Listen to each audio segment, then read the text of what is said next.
Boa tarde. Também, então, queria agradecer o convite. Não sabia que era a palestra de fechamento. Espero poder fechar bem, né? Um ano tão bem sucedido aí em informação para vocês. Acho que eu já fui apresentado. Eu sou o Cláudio. Sou médico, sou psiquiatra, trabalho também com psicoterapia, atuo como médico no Hospital Santa Mônica, acho que desde que lá começou a se especializar em um centro de saúde mental.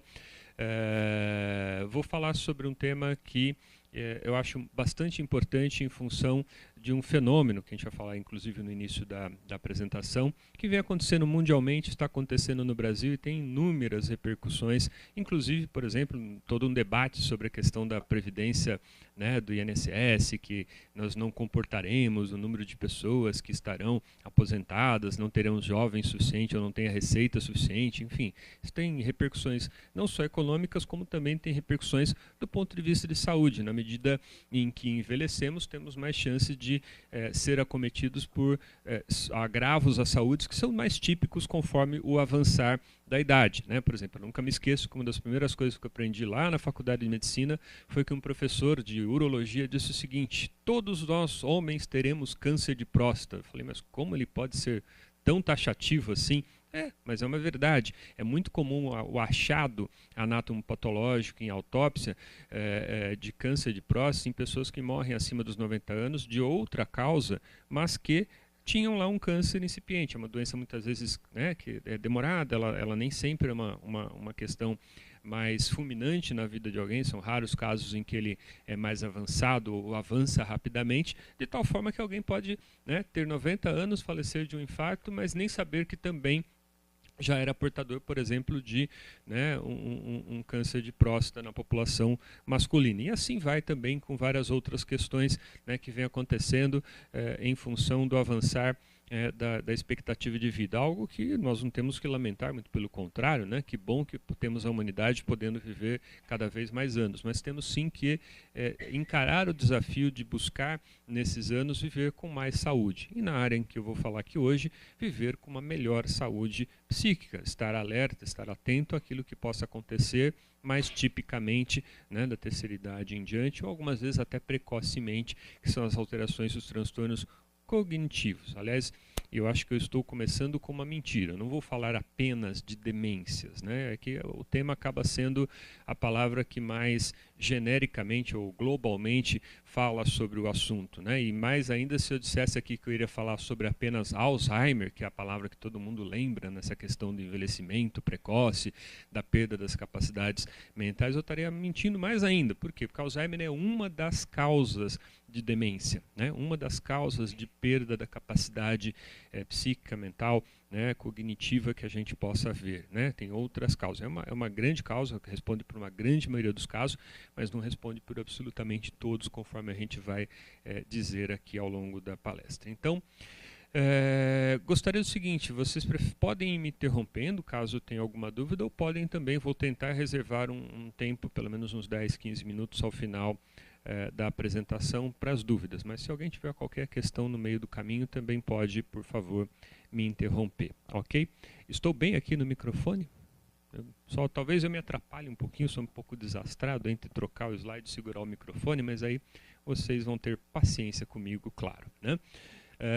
Bom, primeiro que vamos falar um pouquinho do que é o Hospital Santa Mônica, né? É uma instituição de saúde já, né, de várias décadas de existência, consolidada, que existe ali em Itapecerica da Serra, que atende hoje, né, transtorno mental, dependência em álcool e drogas, dependência química e também a convalescência, os casos, né, de saúde. É um hospital de baixa complexidade em termos, né, não é um hospital que tenha aparelhos, mas ele faz muito bem a parte, né, tanto de saúde mental quanto também com as questões clínicas crônicas que sejam de menor complexidade. Ele é um hospital muito agradável, um local muito gostoso de se trabalhar, uma equipe muito motivada, né, que tem buscado cada vez mais se aprimorar e melhorar os seus processos. Estamos num momento muito bacana enquanto instituição. Eu atuo lá, atuo no consultório, atuo também em outros hospitais e é um pouco disso. Depois a gente pode falar um pouquinho do trabalho que é lá feito, tá bom? O hospital atende uma ampla gama aí de convênios, inclusive a Metros, né? Eu trabalho com a Metros há bastante tempo em outras instituições e lá no Santa Mônica também. E vamos falar então sobre as demências, né? Então, como eu estava falando, existe um fenômeno importante de envelhecimento populacional, né? Então, o que tem acontecido? Nós temos hoje, só para se ter uma ideia, né, com o aumento da taxa de natalidade e com o aumento da expectativa de vida, é possível que a população idosa maior de 65 anos, lá para 2030, ultrapasse quase ou chega perto de 30 milhões de pessoas, isso falando de Brasil apenas. Então, uma população que hoje hoje acho que não passa, aqui não tem o dado de 2015 exatamente, mas nós estamos por volta de uns 15 milhões de pessoas com mais de 65 anos. Irá dobrar praticamente daqui a 15 anos. É muita gente e provavelmente isso representa uma carga muito grande dos transtornos que acontecem tipicamente nessa idade. Os transtornos relacionados à alteração psíquica que possa acontecer com isso vão ser extremamente comuns, né? Então, isso acontece, obviamente, maiormente numa população feminina, mas não apenas exclusivamente feminina, né? A população feminina tende a ter uma expectativa de vida maior, portanto, a taxa de idosos da população feminina tende a ser um pouco maior do que a população masculina. E só para ter uma ideia, essa é a prevalência cumulativa, isso é, a quantidade de casos que vão surgindo, certo, em porcentagem, do quanto cada idade... Deixa eu ver se eu consigo ter um cursor aqui. Perfeito. Então, vamos lá. Isso aqui é a porcentagem de pessoas apenas com a doença de Alzheimer, né, e outras demências que acontecem a partir da faixa etária. O que significa que, o que eu disse a vocês, ao redor dos 90 anos, se todos nós vivermos até os 90 anos, 3 a 4 de cada 10 pessoas sofrerá de um quadro demencial. Então, é importante, né, saber disso, porque existe, claro, a detecção precoce e tudo aquilo que a gente vai tentar apontar aqui é o que leva ao tratamento mais precoce, que é o que leva, então, no mínimo hoje em dia, um estacionamento da doença. Hoje em dia, tão poucas terapias podem oferecer ao quem tem um transtorno demencial a retorno, né, recuperação das capacidades que o indivíduo veio a perder. Então, nos resta o quê? Descobrir logo, conhecer os sintomas, estar, né, sendo avaliado com uma certa frequência, principalmente quando temos casos familiares, algumas situações, ou quando acontecem esses primeiros sintomas de forma precoce, para poder se intervir o quanto antes para interromper o processo, né, você frear a situação desse problema. Então, por exemplo, nos Estados Unidos, hoje em dia, já pode-se dizer que tem 5 milhões de pessoas só com Alzheimer, que é uma das causas da demência, né? 10% lá das pessoas acima de 65 anos já tratam, já têm indicação de tratamento, já apresentam sintomas com isso. A cada 10 anos lá, dobra o número de pessoas com o mesmo problema, com a doença de Alzheimer. Mais da metade das pessoas acima de 85 anos, ou seja, de cada duas, uma pessoa vai estar sofrendo apenas da doença de Alzheimer. Os dados foram tirados de uma organização não governamental que trata do assunto, tá? Bom, então vamos falar um pouco disso. A primeira coisa que a gente precisa é de informação, correto? Então vamos lá.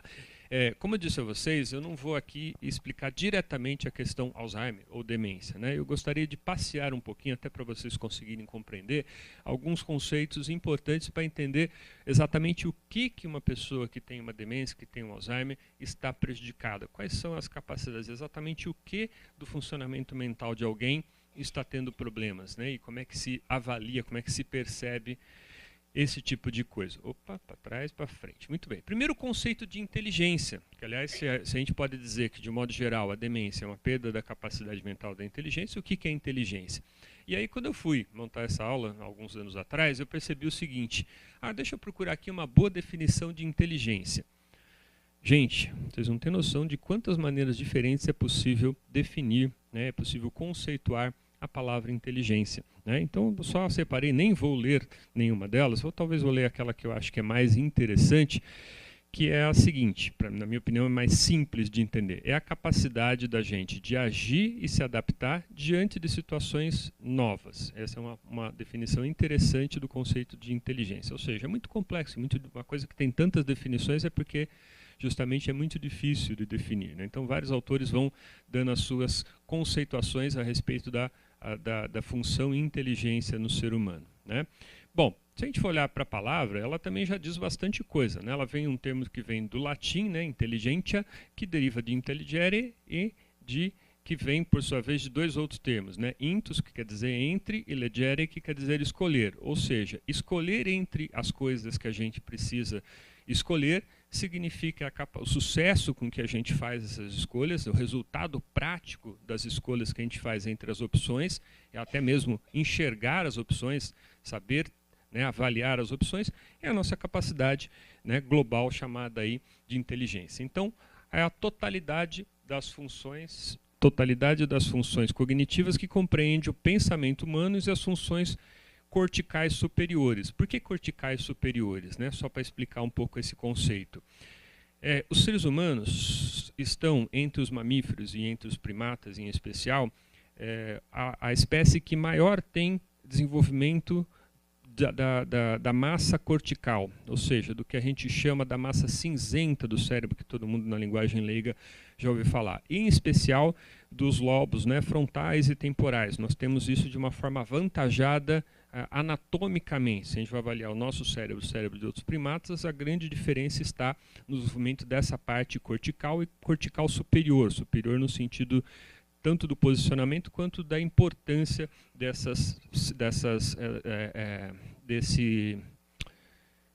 espaço,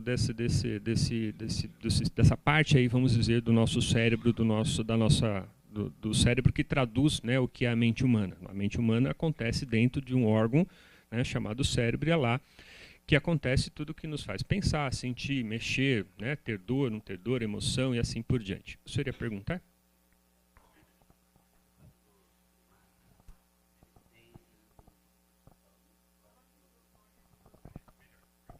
No caso dos macacos, primatas, eles têm DNA em torno de 98%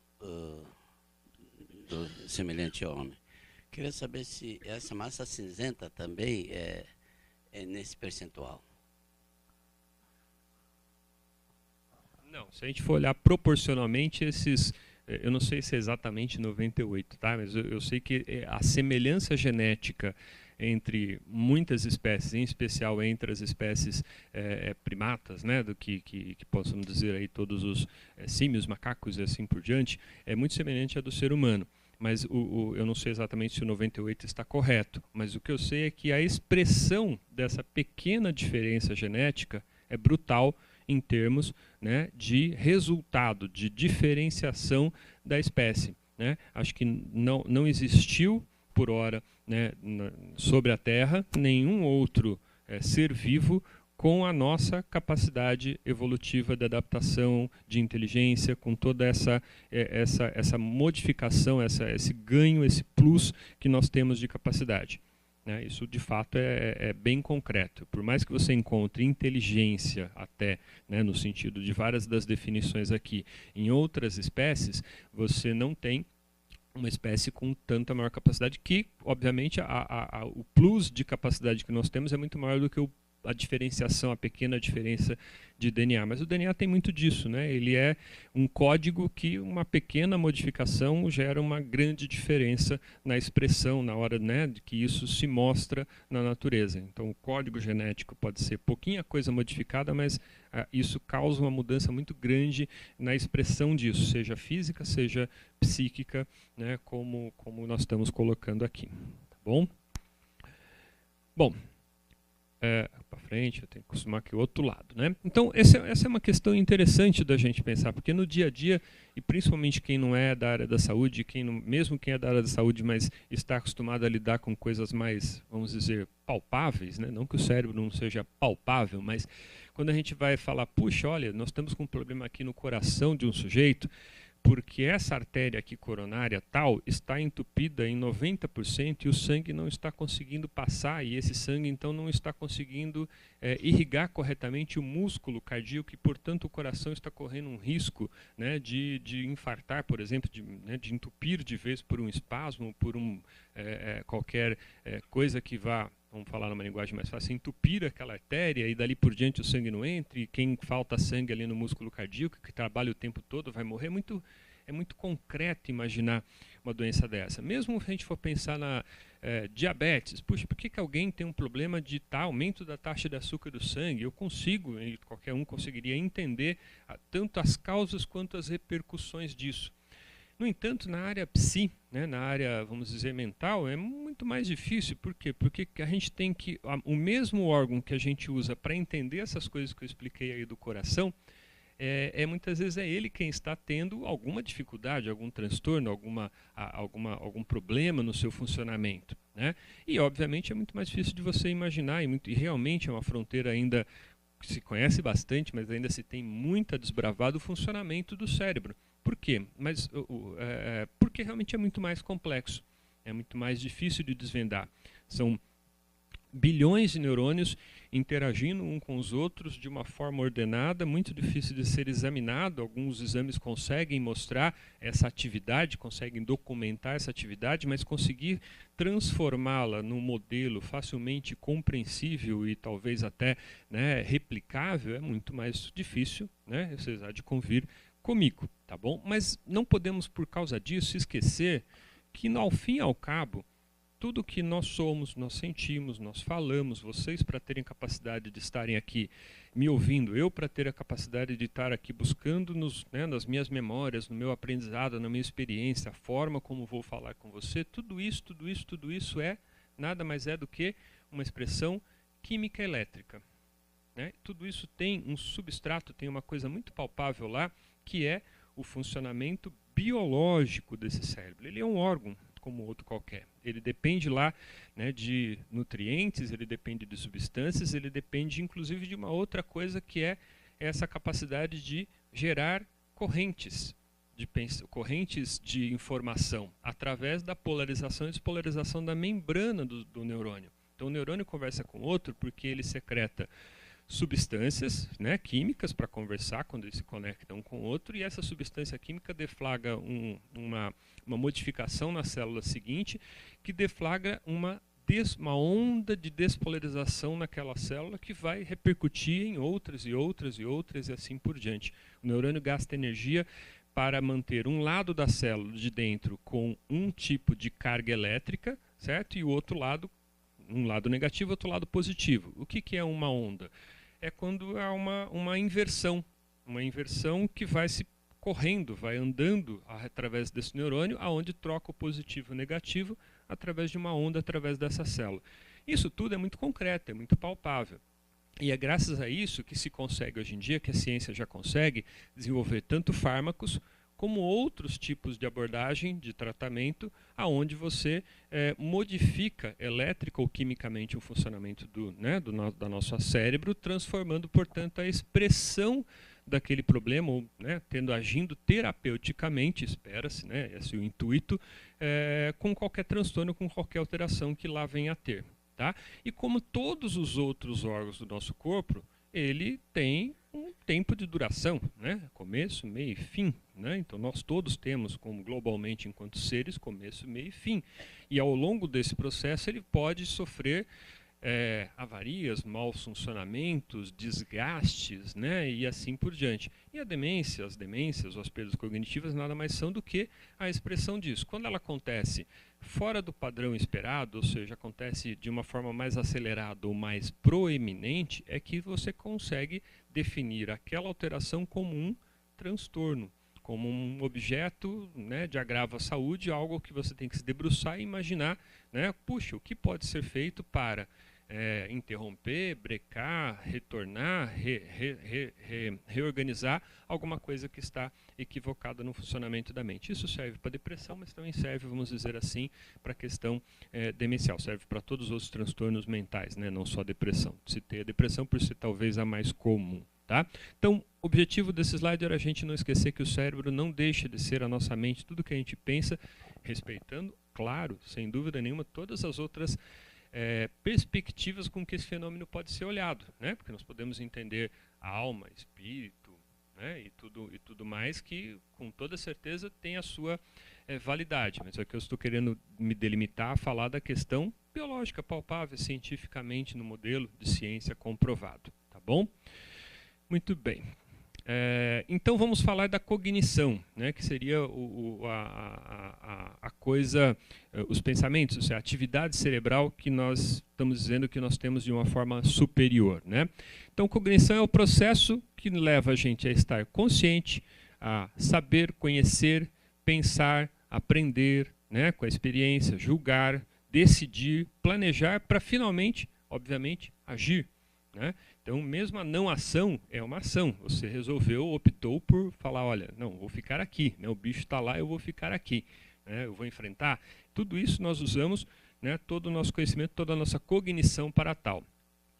E a cognição ela vai ter aí algumas esferas, basicamente 3 esferas. Essa é uma maneira didática de entender esse funcionamento mental, né? Então tem a esfera das gnosias, que são os reconhecimentos, né, dos objetos familiares. A gente saber dar nome, a gente saber entender, saber que a gente sabe o que é aquilo, tá? Basicamente. As praxias, que são não só a parte, vamos dizer, teórica, né, mas a questão prática. Como é que eu executo alguma coisa? São as atividades da cognição da esfera praxia, tá bom? E da linguagem, né, que é outra função importantíssima da cognição. Como é que eu me comunico, tá? Então, por exemplo, para dar essa aula, eu estou fazendo as 3 coisas. Eu tenho gnosia, eu tenho que saber, né, olha, ali é onde está projetando os slides, aqui é onde eu estou pisando, esse é o controle, esse é o microfone.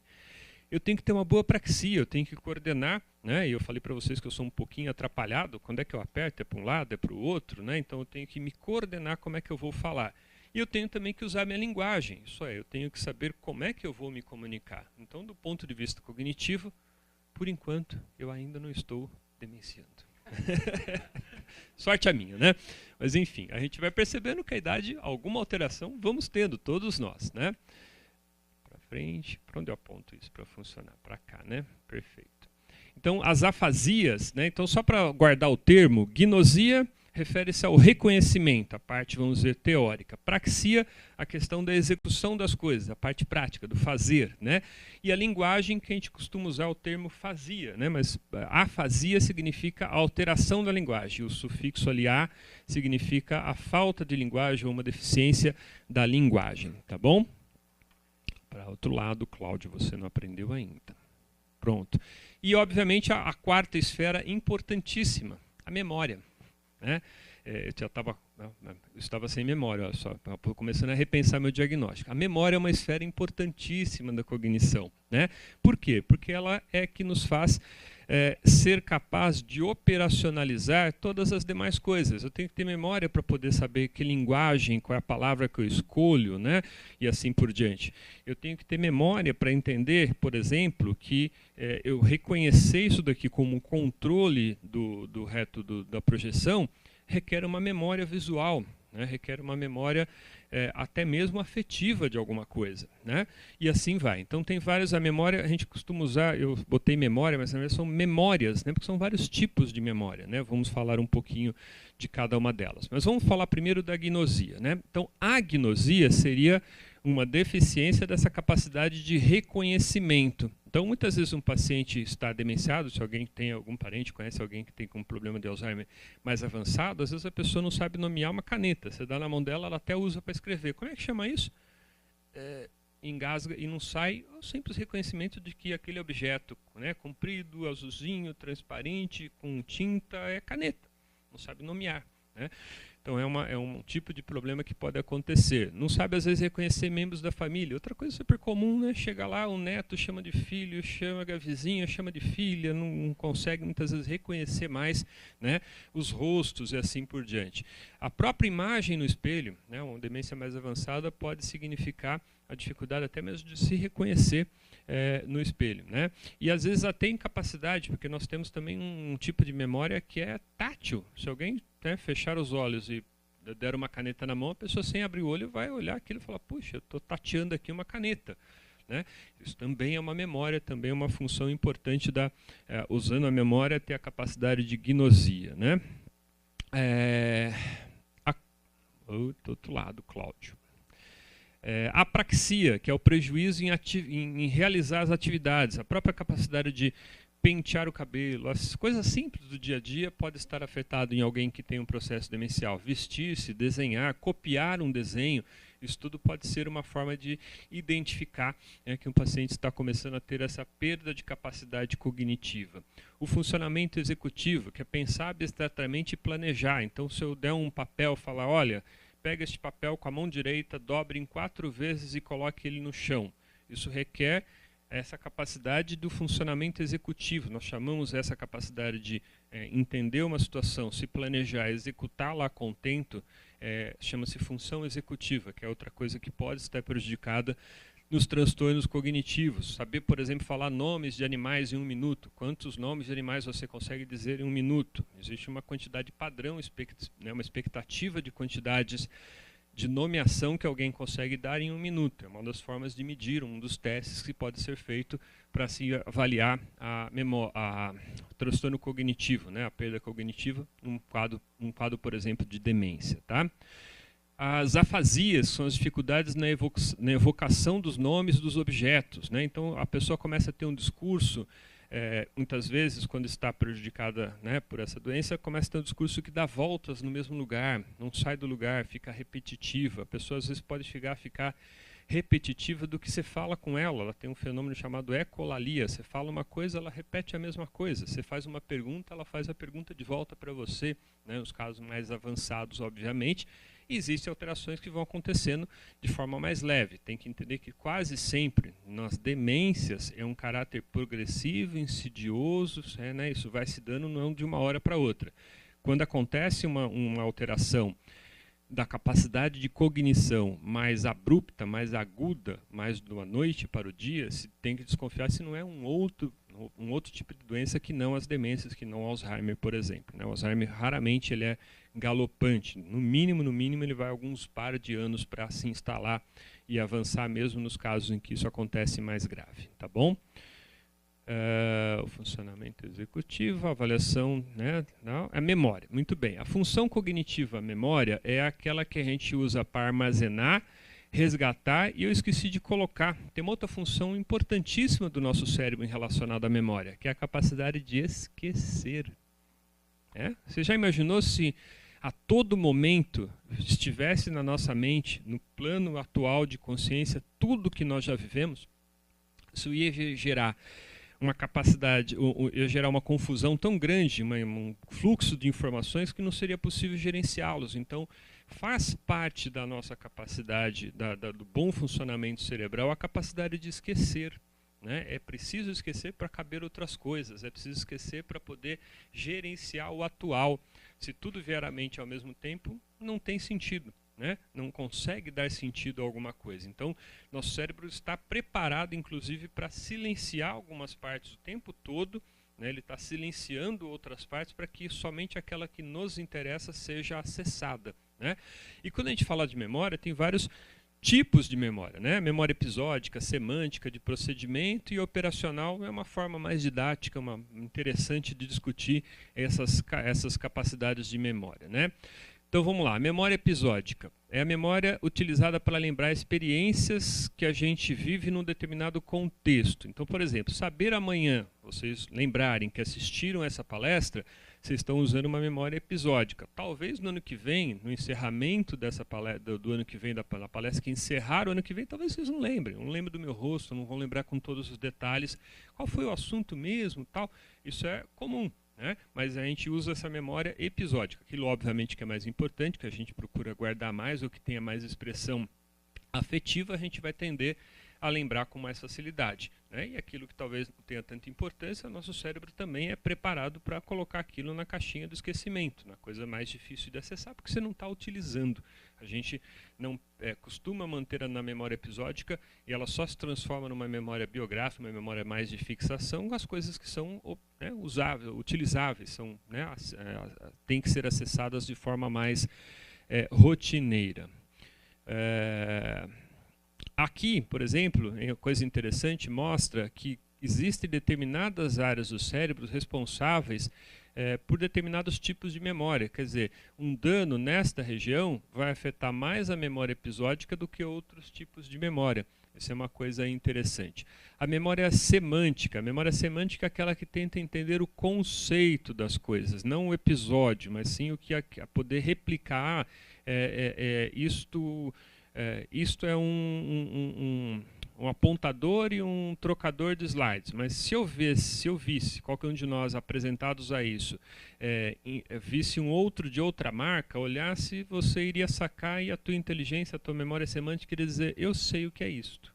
Então quem viu um cachimbo, viu todos os cachimbos. Quem viu uma caneta, viu todas as canetas. Consegue reconhecer semanticamente. A gente categoriza, a gente usa a memória semântica para isto. Né? Então, capaz de reconhecer a cor da bandeira do Brasil, você faz uma bandeira parecida com a bandeira do Brasil, você vai lembrar, olha, isso aqui é parecido, me lembra a bandeira do Brasil.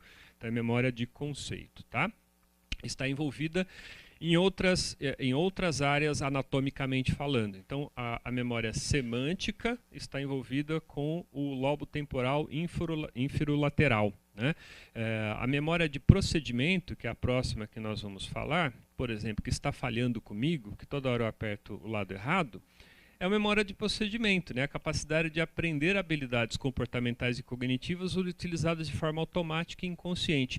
Eu ainda não tenho uma boa memória de procedimento para utilizar este aparelho. Toda hora estou me equivocando.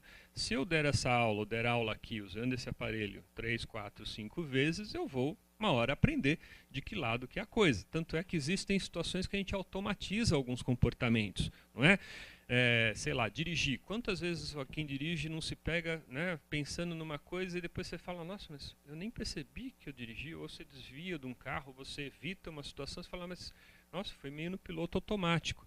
Você está utilizando a memória procedural, a memória de procedimento, tá bom? E ela está envolvida em outra área do cérebro, a que está pintada em verde. Né? A memória de procedimento, aquilo que é feito automatizado, depende inclusive do cerebelo, que é uma parte do cérebro que é aquela que é responsável pela coordenação dos movimentos. Né? Você nunca ouviu falar, eu estou com um problema no cerebelo e fica meio banzo, meio desequilibrado. Por quê? Porque esta é uma área importante para guardar a memória daquilo que a gente faz de forma automática, né? Aquilo que nós fazemos sem precisar pensar ativamente na consciência. Tem a memória operacional, que é a combinação das capacidades de atenção, de se concentrar, e da memória recente. Né? Então é a capacidade de manter ou manipular as informações, mas de uma forma mais temporária. Por exemplo, quando nós pegamos eu gosto de cozinhar, então eu chego lá hoje eu estou a fim de fazer tal coisa. Eu não sou aquele cara que gosta de seguir receitas sempre. Se algum dia eu convidar vocês para serem meus cobaias na minha cozinha, vocês vão ver que eu vou fazer uma coisa, pode até ficar boa. E no dia seguinte fala, faz de novo, eu vou fazer. Vai ficar talvez bom também, mas igual não vai ficar. Por quê? Porque eu gosto de chegar lá, leio 2, 3, 4, 5 receitas, fecho tudo e vou lá para a cozinha e vou, bom, como é que era mesmo? Eu uso o quê? A memória operacional. Eu mantenho de forma temporária para seguir uma receita por alto do que eu vi e vou lá fazer. No dia seguinte, se eu precisar fazer aquele prato, eu vou ter que fazer o mesmo procedimento. Eu vou lá, olho 3, 4, 5 receitas, capto mais ou menos, vou fazer e não vai sair igual. Né? Mas também para quem segue a receita direitinho, também é uma memória operacional. Você pega lá seu filho, sua filha, monta esse brinquedo aqui, abre o manual, como é que monta, tal. Fechou o manual, no dia seguinte, se alguém falar, entregar desmontado para você e falar, monta de novo, você fala, não vai dar, cadê o manual? Né? Por quê? Porque a gente usa a memória operacional.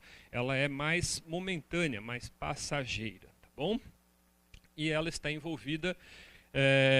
a memória operacional chamada Working Memory, né? Está envolvido o córtex pré-frontal. Aqui, só para vocês entenderem, é o nosso cérebro, tá? Visto de lado. Os olhos estariam aqui, aqui está a nossa nuca, tá? E aqui, obviamente, a pessoa está de pé, né? Memória semântica, já falei, memória de procedimento, memória operacional. Transtornos cognitivos. Finalmente vamos agora falar do que nos propomos a falar aqui na palestra. Então, só para situar vocês, eu falei que a gente ia falar de demências, era isso que vocês vieram aqui esperando, quem leu o cartaz ou o convite antes estava esperando isto, e eu falei no começo que eu falei uma mentira, eu não vim falar de demência. né? Eu vim falar além da demência ou antes até mesmo da demência. Então vamos falar dos transtornos cognitivos. É um termo genérico para designar uma alteração de uma ou mais esferas da cognição. Cognição, lembram lá das 4 esferas, né? Afasia, que é procedimento, memória, gnosia e praxia, né? A capacidade de operar. Uma daquelas lá, ou mais daquelas lá, cuja etiologia quer dizer a causa, vamos dizer assim, para simplificar, a apresentação clínica, a forma como isso vai se manifestar, e o prognóstico, isso é, como é que isso vai evoluir, que tratamento isso tem, como é que isso termina, são variados, tá? Então, transtorno cognitivo é um termo amplo, tá bom? Que engloba as demências, principalmente, e engloba também os quadros confusionais agudos, também chamados de delirium. Alguém já ouviu falar dessa palavra? Delirium é diferente de delirio. Delírio é um conceito, uma ideia que está equivocada, que não é baseada em algo lógico, que não tem correspondência na realidade compartilhada. Então, se eu disser para vocês, olha, enquanto nós estivemos aqui assistindo essa palestra, um disco voador captou essa sala, nós fomos até a Lua e voltamos. É um delírio da minha parte, não pode ser verdade, não tem como isso ter acontecido, ninguém mais acredita nisso. E se eu bater o pé e falar que, não, eu sou irredutível nessa minha ideia de que isso aconteceu, eu estou delirante. Tá? Eu estou tendo um delírio. Delirium, com I-U-M no final, quer dizer o quadro confusional agudo. É uma forma, vamos dizer, diferente da demência, que eu expliquei para vocês, que tem um contínuo, é insidioso, começa devagarzinho, de leve, vai aumentando os prejuízos, ao redor de anos é que vai se cristalizar um quadro de demência. O quadro confusional aguda é a mesma coisa, a perda de uma alteração, a deficiência de uma ou mais função da esfera da cognição, daquelas esferas, mas cuja causa, apresentação clínica e o prognóstico é diferente da demência. O quadro confusional agudo indica, por exemplo, que rapidamente nós temos que detectar o que está afetando o funcionamento cerebral daquela pessoa de forma tão impactante, tão abrupta, tão rápida, porque potencialmente ele é reversível. É um exemplo simples. Eu levei levei uma pancada na cabeça. Eu posso, algumas horas depois, ou talvez alguns dias depois, ficar com um transtorno cognitivo, que pode ser reversível. Se eu tiver uma meningite, eu vou ficar agudamente, é uma coisa que afeta o funcionamento do cérebro, posso ficar confuso, com a memória atrapalhada, incapaz de realizar várias das coisas, incapaz de usar a minha inteligência, ou a inteligência que eu tinha até então. Né? E o que vai acontecer comigo se não for tratada a meningite ou se ela não for suficiente o tratamento que eu recebo? Eu posso ficar com uma lesão permanente, mas potencialmente eu não era daquela forma e de uma hora para outra fiquei com alteração cognitiva. Eu tenho que investigar a causa porque geralmente são causas, né, reversíveis. Pois não?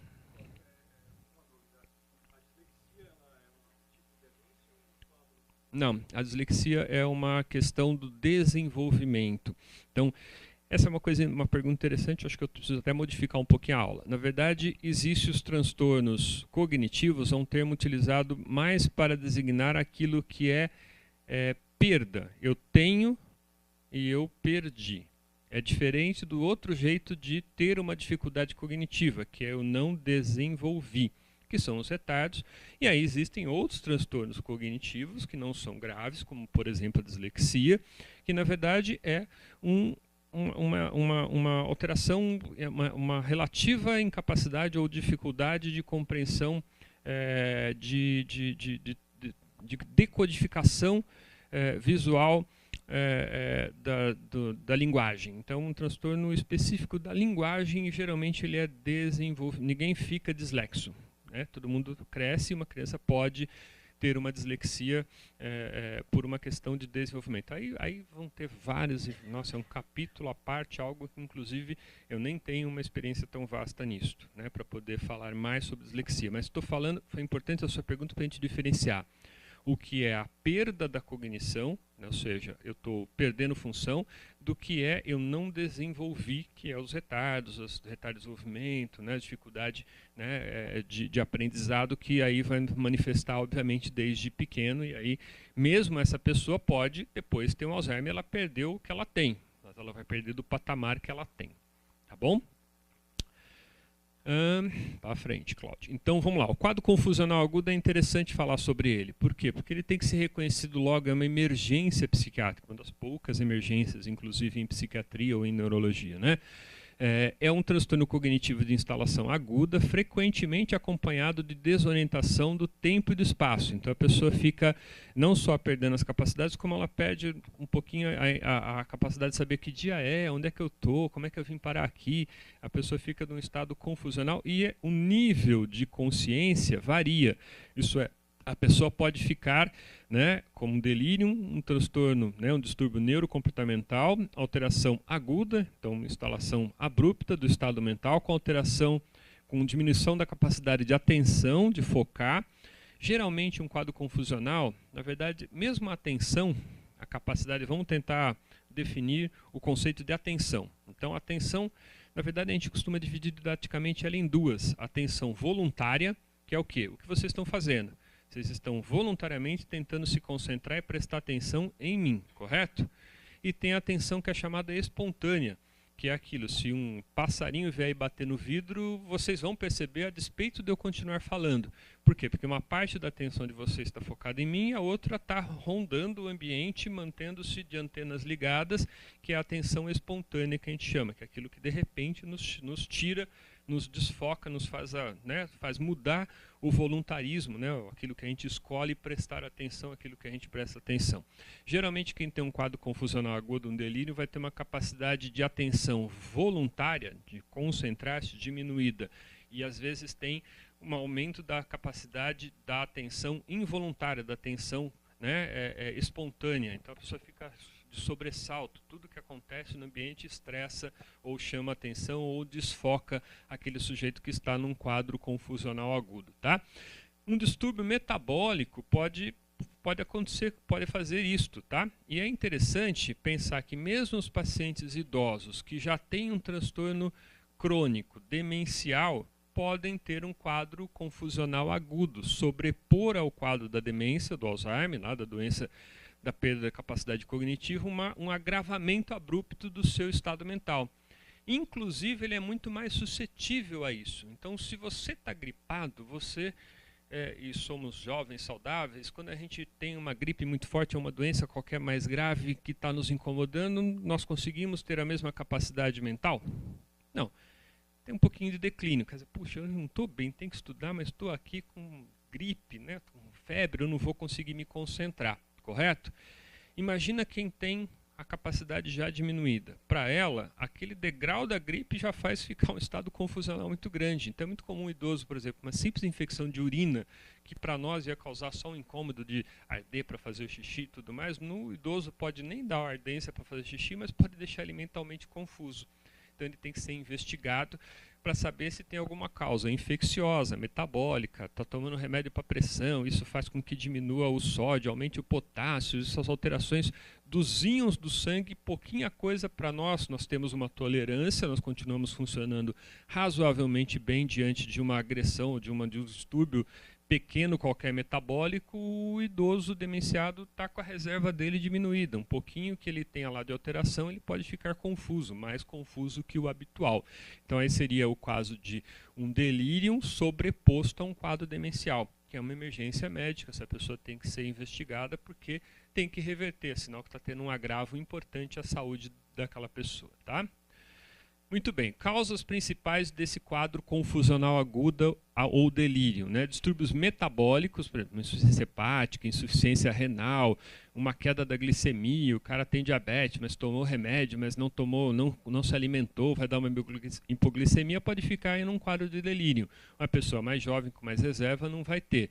Relacionado a drogas, né? Quando a gente tem uma própria embriaguez, não deixa de ser, né, um quadro de delírio, uma alteração na capacidade de atenção, do nível de consciência, da capacidade de julgamento, da memória. Né? Então, delírio mais comum que nós temos é a embriaguez aguda, mais comum na população, né? Em termos de prevalência. Quadros de infecciosos e quadros neurológicos, por exemplo, um AVC, um acidente vascular cerebral, um derrame cerebral, uma crise convulsiva, um traumatismo crânioencefálico, também pode ser um quadro provocando delírio, tá bom? Muito bem. E, finalmente, sim, pois não.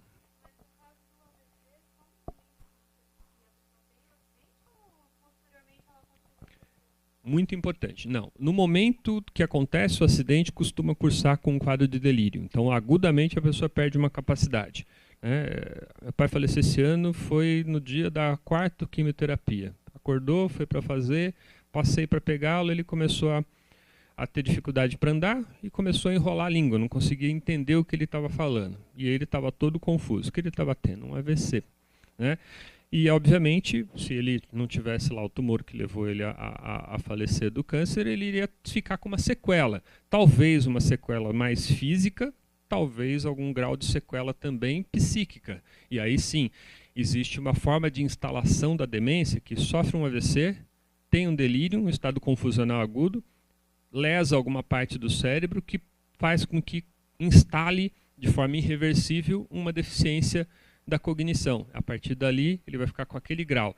Mas, geralmente, as demências instaladas assim, você vê que na evolução da história, a pessoa faz o seguinte, ela está bem, ela sofre um declínio cognitivo porque sofreu um AVC pequeno. E aí ela estaciona e fica igual, com alguma perda cognitiva, alguma deficiência. Aí depois, exatamente, que são a segunda causa da demência, das demências mais comuns. As demências são 95% dos casos está dividido entre duas causas. Alzheimer, que é um tipo de degeneração, e a demência vascular, que é esta que faz como se fossem escadinhas, né? Perde um pouquinho, depois passa uns meses, perde mais um pouquinho e vai perdendo pequenos degraus, pequenas quedas. E diferente do Alzheimer, que costumeiramente você vê uma história que é assim, não se tem um dia que notou uma diferença. Você vai notando um pouquinho a cada dia, de forma que quem não vê há 4, 5 anos e encontra a pessoa de novo, percebe. Mas quem está no dia a dia mal percebe que ela vai perdendo essas capacidades. Bom, então são as duas. E elas não são excludentes. Uma pessoa pode ter Alzheimer e ter um problema de pressão alta, de diabetes, e está, portanto, estar mais predisposto a ter a demência vascular junta, né, em conjunto, e aí, obviamente, mais grave, mais rápido, mais acelerado do que somente a doença de Alzheimer. Tá bom? Então, tudo isso para chegar finalmente ao termo demência, que era o tema da aula. Então, resumindo, a demência é um termo genérico e não sugere a causa. Então, tem uns detalhes importantes. Quando eu falo, o pessoal está com uma demência, é o que o pessoal, na linguagem leiga, muita gente chamava, meus pais, por exemplo, chamavam, está meio esclerosado. Não tem nada a ver com esclerose, que é uma outra coisa, mas o termo utilizado, né, na linguagem leiga muitas vezes é esse. Mas o termo correto, cientificamente falando, né, do jeito que pactuamos na saúde falar, é demência, que é um termo genérico, não sugere causa e etiologia. A demência é uma síndrome, não é uma única doença, é um conjunto de sinais e sintomas, não tem uma única causa. É um problema de saúde pública cada vez maior, por causa daquela questão, né, da pressão demográfica, do que está acontecendo demograficamente com a maioria dos países, com o Brasil também. Isso a gente pode fazer uma definição mais simples, é um declínio, uma redução, né, uma afetação das funções cognitivas, memória, praxia, né, gnosia, linguagem, tá? Que são aquelas 4 funções principais, incluindo memória, porque quase sempre a memória está afetada, pode até as outras estarem mais preservadas, mas costumeiramente a memória que é a primeira a ser percebida ou a mais afetada das funções cognitivas no quadro demencial, precedido ou associado a outros sintomas psicológicos e comportamentais. Então, muitas vezes você confunde, tem que se fazer um diagnóstico diferencial entre depressão, demência, né? Uma coisa pode estar relacionada com a outra, inclusive alguém já tem estudos mostrando que quem não trata a depressão, quem cronifica uma depressão ao longo da vida, por ela estar deprimida, ela vivencia menos coisas. Por vivenciar menos coisas, ela mantém, o cérebro dela entende, olha, não tenho aonde me dedicar, eu não tenho aonde me exercitar. E normalmente essas pessoas então vão perdendo mais facilmente as capacidades cognitivas, entram num risco maior ainda de sofrer um processo demencial. Então uma coisa está sim relacionada à outra, tá bom? E além de ser comum também que a pessoa possa começar a perceber que perde as capacidades cognitivas, começar a ter alguma crítica de que está demenciando e deprimir. E se não tratar a depressão também vai piorar ou vai acelerar o seu processo de demência. Pois não.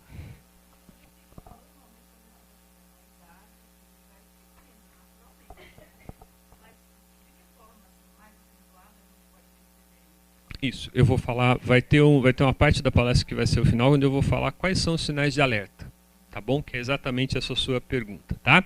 Então, eu vou preferir continuar, que ela está incluso no que eu vou falar aqui, tá bom? Então, frequentemente, a demência atinge idosos, mas não só. Por quê? Porque tem pacientes jovens que, por outras razões mais raras, podem entrar num processo de demenciação. Tá? Ela pode não ser progressiva, aquela situação do AVC. Ocorre uma perda cognitiva, um prejuízo, a partir dali estaciona e não vai ser necessariamente progressivo. Alzheimer já costuma ser insidioso e progressivo, se não tratado principalmente. A causa disso não é necessariamente uma degeneração. Né? Existem situações outras que não as doenças degenerativas. Usamos o termo doença degenerativa para aquelas que são por algum processo de alteração do funcionamento daquele órgão que vai perdendo a sua função por qualquer razão. Então a gente chama de degeneração. Né?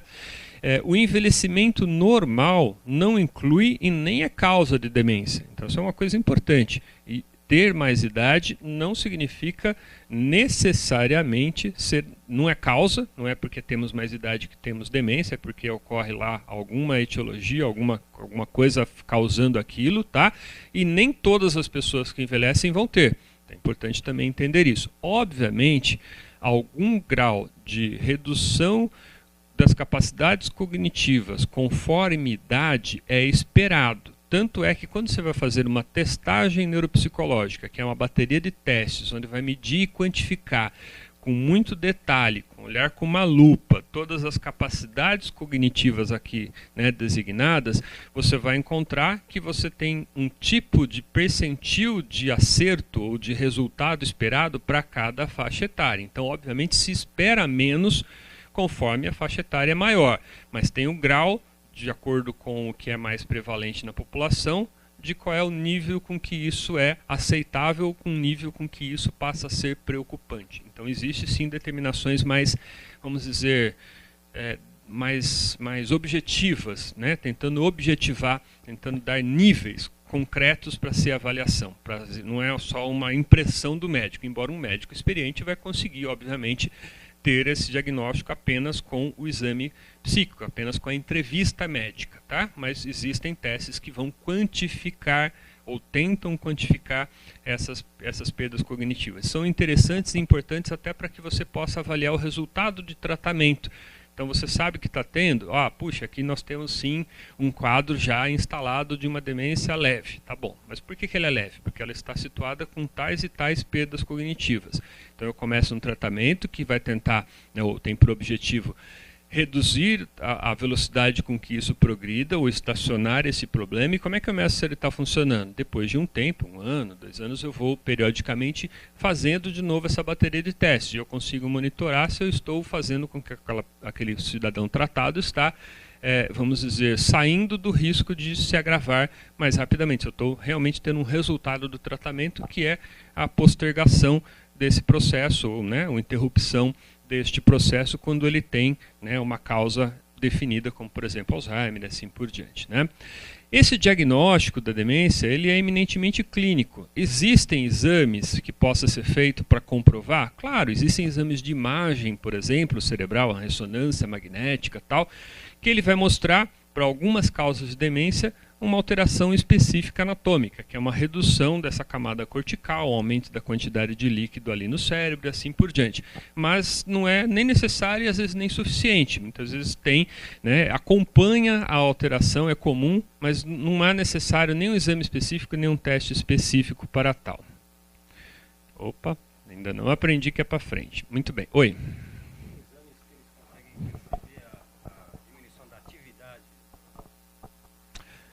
Do ponto de vista exames, ele perguntou se existem exames que conseguem mensurar a diminuição da atividade do neurônio. Do ponto de vista da aplicação clínica prática, você tem alguns testes que são ressonância magnética funcional, mas é mais em pesquisa. Você tem um exame chamado PECT, SPECT, que são exames que conseguem medir a atividade metabólica, tá, do cérebro. Então você consegue dizer quanto que aquele cérebro está utilizando de glicose marcada com isótopo radioativo mensurado ali, então você consegue ver o fluxo disso. Mas olha, na prática clínica é muito mais difícil. O mais comum e básico e realmente tem que ser investigado na prática clínica com exame de imagem, com exames, são, obviamente é feita uma bateria de exames quando alguém está com um transtorno cognitivo qualquer, porque você tem que investigar as causas mais raras. Tá? Então, às vezes os exames são feitos para que você possa saber por que eu peço um exame de imagem cerebral em alguém que está com 70, 65 anos, começa a ter uma diminuição da capacidade mental. Porque eu posso estar diante de um raro tumor, de crescimento lento. E se eu não fizer o exame de imagem, eu não detecto. Mas eu quase sempre espero que o exame venha normal. É raro o caso em que eu vou descobrir um tumor desta forma. Geralmente ele vai se manifestar por outras razões. Mas eu tenho por obrigação descartar. E também para mensurar essas atividades, porque, por exemplo, até mesmo Alzheimer tem algumas alterações na ressonância, que são alterações específicas ali na substância branca, deposição, né, de corpúsculos amiloides, tem lá umas alterações radiológicas específicas que você pode falar, puxa, isso aqui, olha, tá vendo? Diante desse quadro clínico com esse exame, eu tenho quase certeza que eu estou diante de uma causa de Alzheimer. Embora a certeza de Alzheimer é uma certeza de anátomo patológico. Você teria que, né, biopsiar o cérebro. Ninguém faz isso. Né? Você teria que, então, tirar um pedaço para ver se lá tem alteração na lâmina, no microscópio, típica, específica do Alzheimer, mas não se usa isso na prática. Se usa sinais indiretos, comumente associados, que auxiliam no diagnóstico, mas que não são, muitas vezes, nem necessários nem suficientes para se fechar um diagnóstico. Basta, então é isso que eu queria frisar. O exame de um médico, um neurologista, um geriatra, um psiquiatra experiente é capaz de dar, né, com quase certeza, um diagnóstico suficiente para se iniciar um tratamento. Tá bom? Só para botar um critério mais específico, já que ela perguntou, por exemplo, de critérios, para começar tem os critérios que ainda não são estadiamento, tá? É só o critério, né, a base que norteia o diagnóstico, que tem dois sistemas diagnósticos muito utilizados no Brasil em termos de saúde mental. Obviamente a OMS tem a classificação internacional de doenças, todo mundo já vai falar do tal do CID, né? Todo mundo aqui acho que inclusive trabalha no dia a dia com isso, e tem o diagnóstico estatístico americano, né, dos transtornos mentais, que eu prefiro a definição, que é utilizado mais em pesquisa, mas ela é mais simples, mais direta do que, menos rebuscada do que o do CID-10. São quase que equivalentes, tá? Então, de acordo com, né, esse critério, o que é demência? Acometimento necessariamente da memória. Tá? Uma das funções cognitivas acometidas tem que ser necessariamente a memória. Tá? Além da memória, uma outra função cortical elevada, superior, ou a agnosia, ou a apraxia, ou a linguagem, a função executiva, que são aquelas outras alterações cognitivas que eu expliquei. Então a memória é mais uma dessas, pelo menos. Esse declínio cognitivo ele é gradual e progressivo, ele não é abrupto. Né? Ou, se ele foi abrupto, depois ele permanece, como no caso de um AVC. Você tem que excluir que isso não está sendo induzido por nenhuma substância. Muitas vezes a pessoa está tomando um remédio que está atrapalhando o funcionamento mental, pode dar delírio. Né? Muita gente toma remédios para dormir, né? Os calmantes, os diazepams, os rivotrios, os clonazepams da vida. Uma certa idade você lida bem com isso. Pode estar lá dependente disso, tomando uma vida inteira, mas conforme vai chegando a idade, ele prejudica a memória. E será que parte daquele estado confusional, daquela perda cognitiva, não é a intoxicação, não é agora, né, o tal do clonazepam que tomou pela vida inteira, mas agora fazendo uma diferença no funcionamento da memória? Tem que se investigar, pode ser uma substância. O álcool, o consumo crônico, pesado de bebidas, que é uma coisa super comum na população, em geral no Brasil, inclusive, pode levar a um quadro demencial, a tal da demência alcoólica. Também uma instalação gradual e progressiva, só que aqui está induzida por uma substância, tá bom?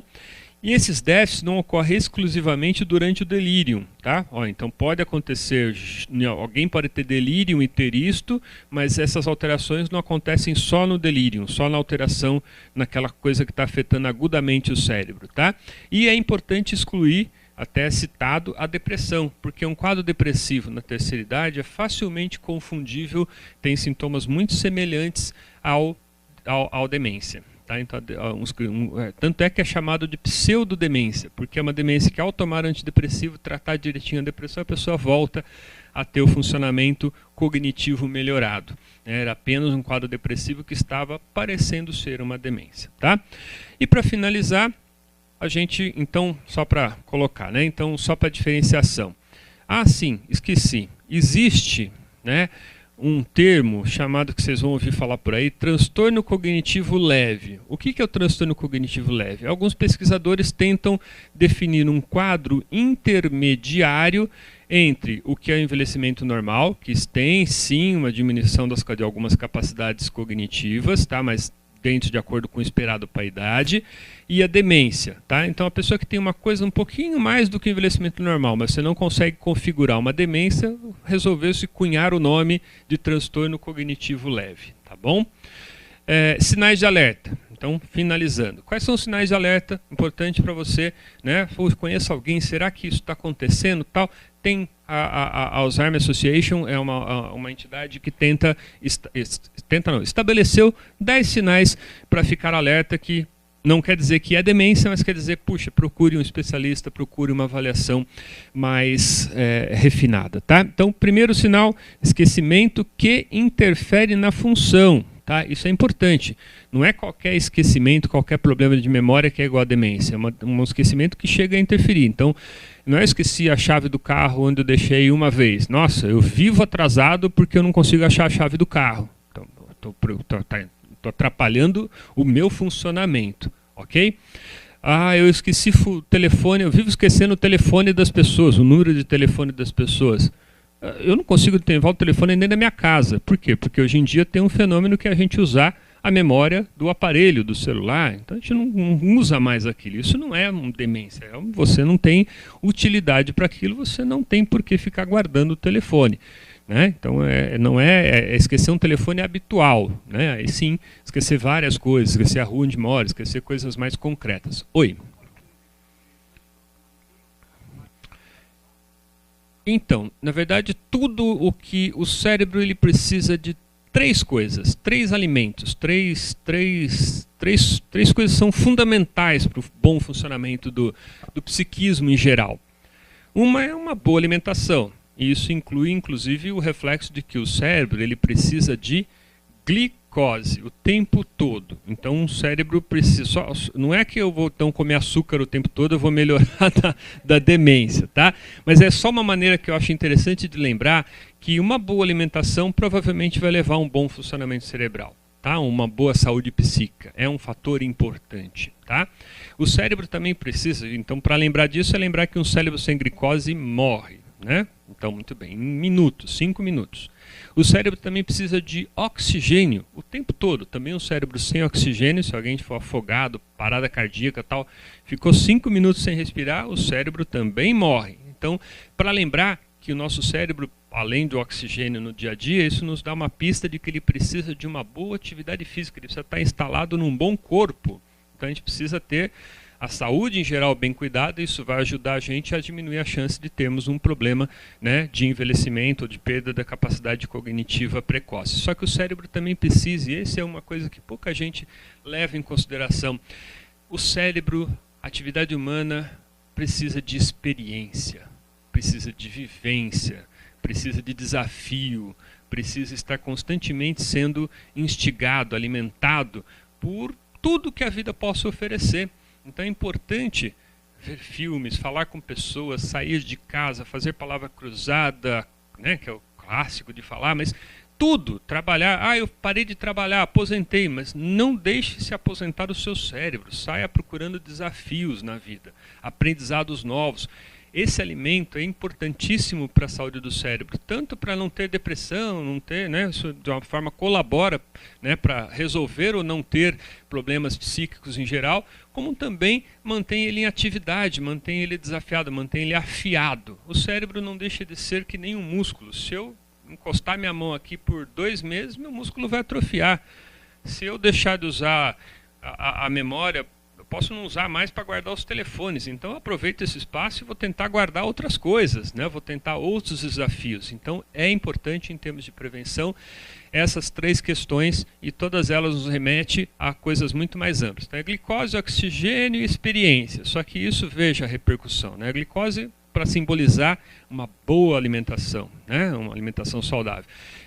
O oxigênio para simbolizar que nós precisamos de atividade física. Quanto mais sangue circular no cérebro, e quando a gente está em atividade física ele circula mais, ele mantém o cérebro renovado e afiado. E ele precisa de experiência. Né? Você já consegue imaginar a vida ou um ser humano? Você quer assistir um filme interessantíssimo, Náufrago. Já viram o Náufrago? Tom Hanks? Quem não viu, veja. Enlouquece ficar sozinho, né? Você inventa com que conversar, você conversa com a bola lá, você conversa com o coco, você inventa alguém. Porque a gente precisa interagir, gente, a gente precisa de contato. E isso, uma pessoa que vai envelhecendo, se fecha em casa, se isola, não sai, não tem experiência, não se desafia, né? Desesculacha na alimentação, faz menos atividade física, afinal nem ir para o trabalho, nem caminhar, vai e tal, certamente está mais sujeita a ter um quadro demencial, sem dúvida nenhuma. E ter, aliás, não só demência, como várias outras questões psíquicas acontecem mais com quem não tem um estilo de vida saudável.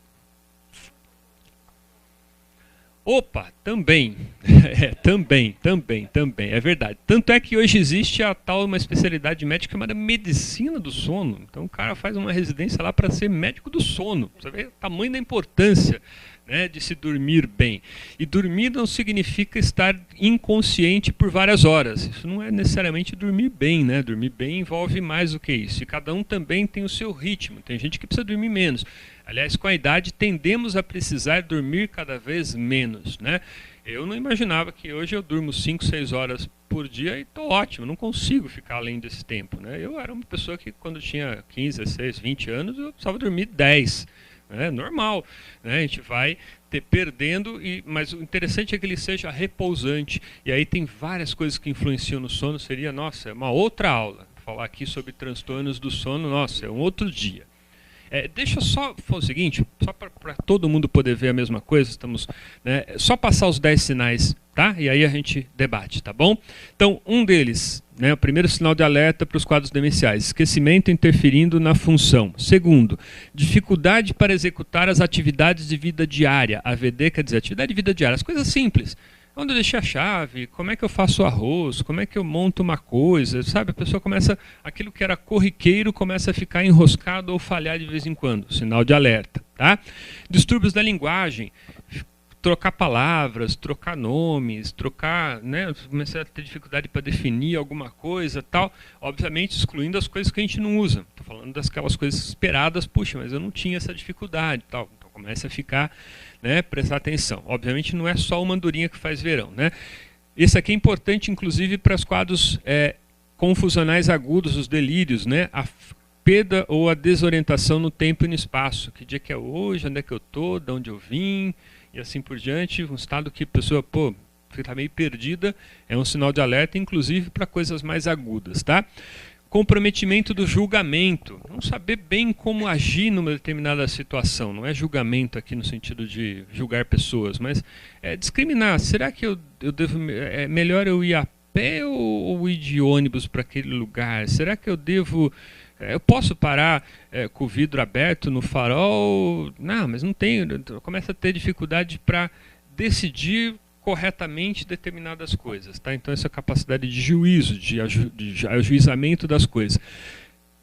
Comprometimento da capacidade de raciocínio abstrato, tá? Vai montar uma coisa simples, né? Uma coisa em terceira dimensão, uma coisa que envolva que lado não consegue entender que olha para a fechadura, ela é completamente diferente do buraco, e a pessoa acha que não consegue perceber a diferença daquilo, né? Então, raciocínio abstrato, que é imaginar a chave entrando na fechadura, será que vai dar certo, tal coisa, tal?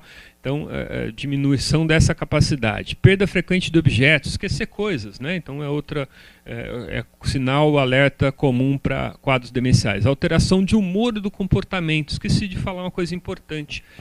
Algumas funções sociais, por exemplo, por que mesmo que eu esteja com muito gases, eu jamais soltaria um pum aqui na frente de vocês? Ou pelo menos tentaria, né? Porque tem uma crítica social. Fala, a senhora está de perto. Porque tem uma crítica social. Eu sei que isso é inadequado, é feio, é esquisito. Um processo de demência pode fazer com que alguém perda a capacidade de julgamento do que é adequado ou não socialmente, né? Então, será que eu posso dar uma cantada na filha do vizinho? Pode ser que a vida inteira eu pensei, pô, a filha do vizinho é bonita, tal, né? Mas eu nunca perdi a noção de que eu não posso. Uma pessoa idosa pode perder essa noção, da crítica social. Isso são funções importantes dos lobos frontais. Então, se eles são atingidos ali por qualquer processo demencial, perde-se inclusive essa capacidade de comportamento, alteração de humor e de comportamento. A pessoa pode ficar tanto mais depressiva quanto mais agitada, né, numa situação demencial, dependendo de onde atinge. Então, as mudanças de personalidade. Pô, não tinha costume de desconfiar de todo mundo, passou a ser uma pessoa desconfiada. Não era da personalidade da pessoa ser muito retraída ou tímida, passou a ser, sabe, alterações, não era da personalidade da pessoa maltratar animais, puxa, passou a não ter paciência nenhuma e chutar cachorro na rua, né? Alterações da índole, que nada mais é, nossa personalidade, o nosso jeito de ser, nosso caráter também está aqui dentro, né? Ela é uma expressão comportamental de uma coisa biológica. Se essa parte biológica especificamente estiver sofrendo alteração, nós vamos ter alteração inclusive do jeito de ser. Perda de iniciativa, a pessoa fica mais apática, outro sinal que preocupa. Ela não vai, ela podia ir lá, assistir o filme, mas não vai. Ela tem tudo para poder fazer aquela coisa, tem condição de viajar, mas não se engaja, não sabe, perde a capacidade de ser assertiva ou tomar iniciativas. Tá? Então esses são os 10 sinais. Gente, obrigado. Tá bom? Espero ter ajudado. Obrigado a vocês. Muito obrigado.